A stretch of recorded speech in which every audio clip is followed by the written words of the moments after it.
할렐루야. 오늘도 함께 하신 주님을 찬양합니다. 오늘 같이 나눌 하나님의 말씀 열왕기상 13장 11절로 19절까지의 말씀을 통하여 베델 선지자의 유혹이란 제목으로 같이 나누기를 원합니다. 자, 앞에서 어떤 일이 있었습니까?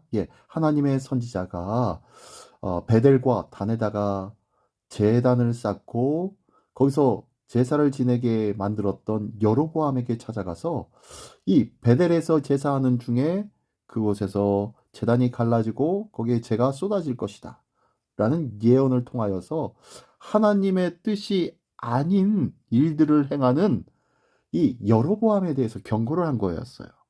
근데 이 말을 듣고 이 여로보암은 그 하나님의 선지자들을 붙잡고 여기서 묻고 가라고, 먹고 가라고 유혹을 하지요. 하지만 이 선지자들은 아니다. 하나님께서는 먹지도 물도 마시지 말고 곧바로 돌아오되 또 가던 길로 말고 다시 다른 길로 돌아와라 라고 말씀하셨다 라고 하면서 모든 제안들을 거절하고 내려갔었던 일들이 있지요.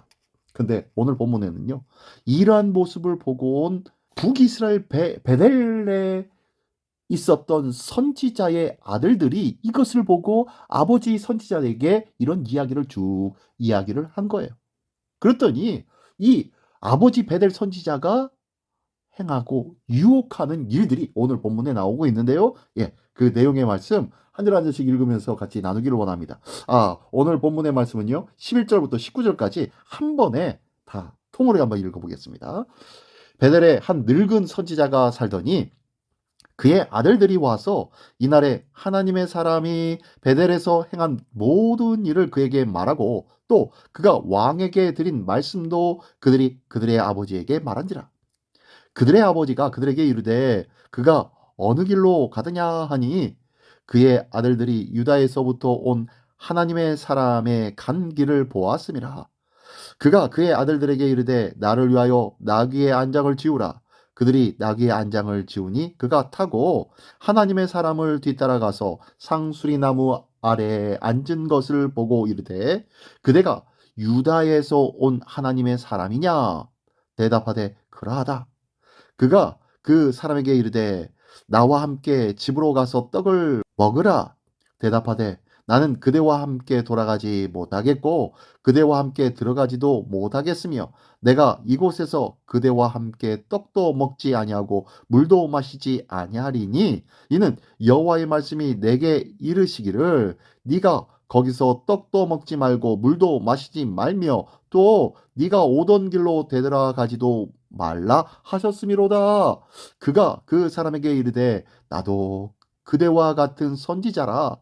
천사가 여호와의 말씀으로 내게 이르기를 그를 네 집으로 데리고 돌아가서 그에게 떡을 먹이고 물을 마시게 하라 하였느니라 하니 이는 그 사람을 속임이라.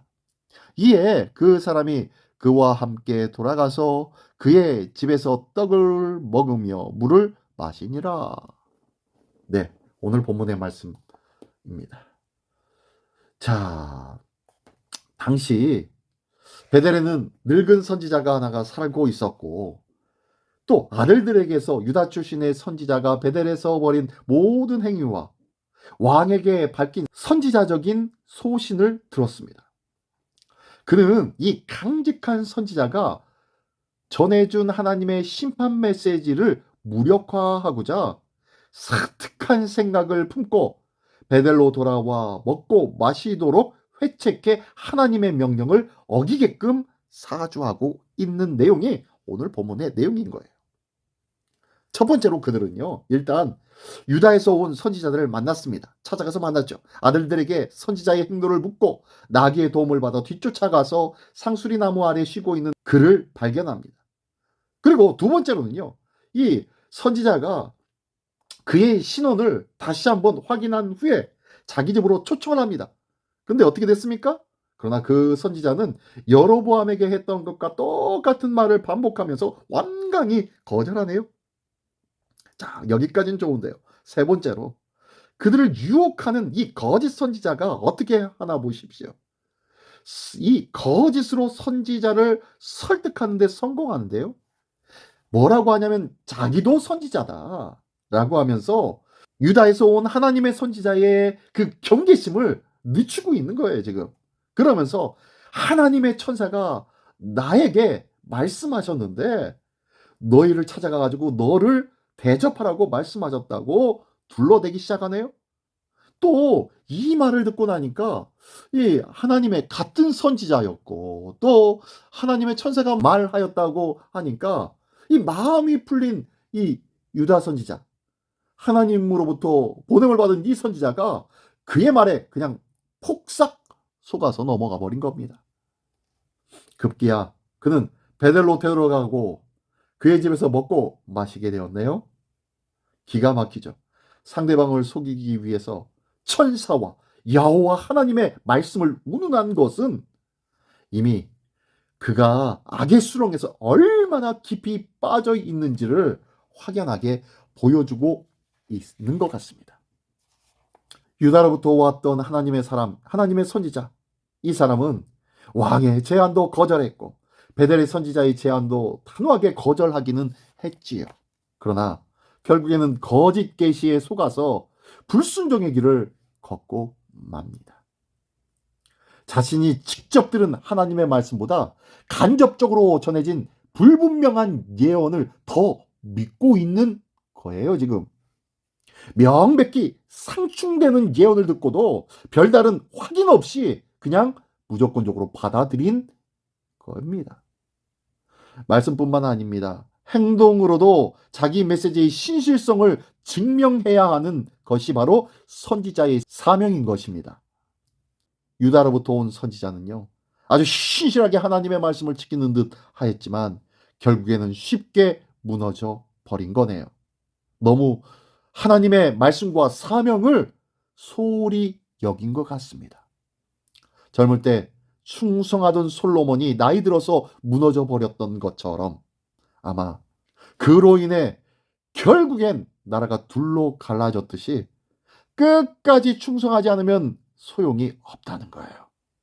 어제의 충성, 어제의 은혜 받은 것 소용이 없다는 거예요. 중요한 건 지금도 변함없이 하나님의 말씀에 순종하며 살고 있느냐, 지금이 중요한 것이에요. 성경을 통해서 명확히 내게 계시된 순종의 길 또한 그러하다는 거예요. 그 어떤 명분이나 이유로도 불순종을 합리화할 수는 없다는 것을 기억하며 오늘도 하나님께서 내게 말씀하시는 모든 것들에 아멘 아멘 순종하되 언제까지 순종합니까? 끝까지. 주님 앞에 서는 그날까지 순종하며 변함없는 믿음으로 세움받는 우리 모두가 되시기를 예수님의 이름으로 축원합니다. 기도하겠습니다. 전능하신 주님 감사합니다. 오늘도 과거의 승리에 취해서 나태해져 있는 우리의 모습은 아닌지 다시 한번 돌아보게 하여 주시고 언제나 변함없는 믿음으로 끝까지 하나님의 거룩한 자녀로 살 수 있도록 주님 말씀에 늘 깨어있는 자 되게 하여 주시옵소서. 모든 것에 모든 것이 되신 우리 주 예수 그리스도의 이름으로 감사하며 기도드리옵나이다. 아멘.